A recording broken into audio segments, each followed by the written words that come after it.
Nous sommes face à une problématique qui est très importante.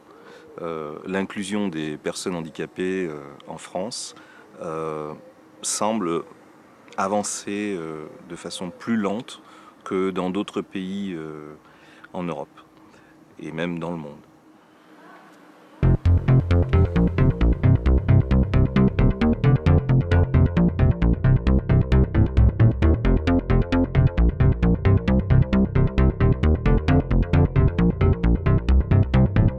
Il y a le visible chez une personne handicapée, surtout une personne handicapée en fauteuil, handicapée motrice.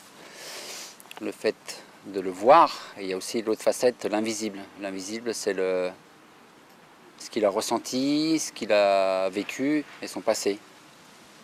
Par exemple, quand on me demande ma plus grosse perte, est-ce que c'est la marche? Non, c'est pas la marche, c'est mon métier. Ça, c'est mon plus gros chagrin, ça c'est l'invisible. Et ben de tout ça, je m'en sers par expérience dans mes formations.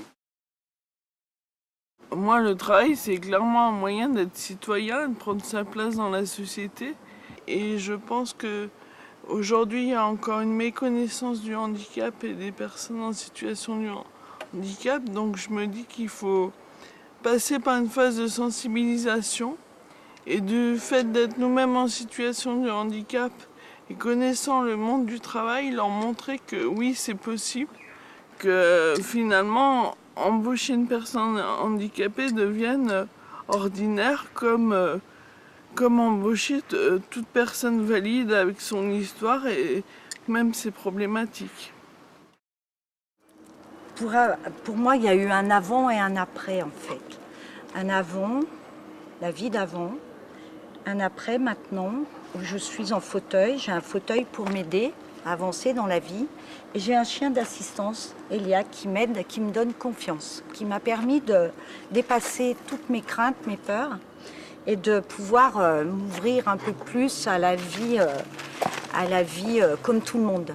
Parce que quand on se retrouve en situation de handicap, eh bien, le plus important, c'est de dépasser ses peurs.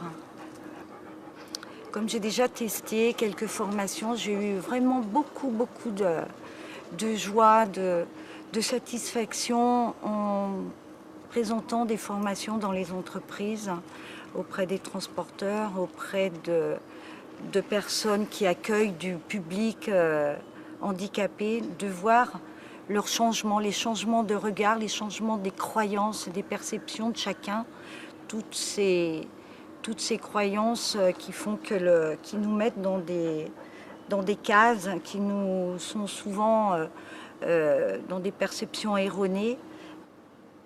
La vie, elle n'est pas dans un milieu fermé. La vie, elle est au milieu de tout le monde.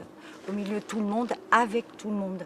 Et donc, à travers ces formations, moi, ça m'a permis de beaucoup évoluer, mais de le propager, de diffuser ça autour de moi, d'être toujours dans cet esprit de formateur, c'est un gros mot, mais quelque part, on est là pour faire changer les choses doucement.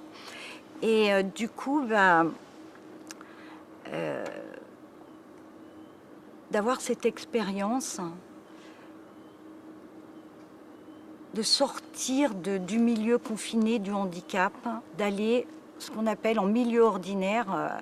Ça fait drôle de parler comme ça, de dire maintenant moi je suis une personne handicapée qui va en milieu ordinaire, mais c'est la vérité, c'est quelque chose qui a changé et c'est quelque chose que beaucoup de personnes en situation de handicap vivent parce qu'elles ont des craintes. Et si par l'action d'APF Conseil, on peut inciter les gens à sortir un peu de ce ghetto du handicap, d'aller dans la vie courante avec tout le monde, c'est sortir, c'est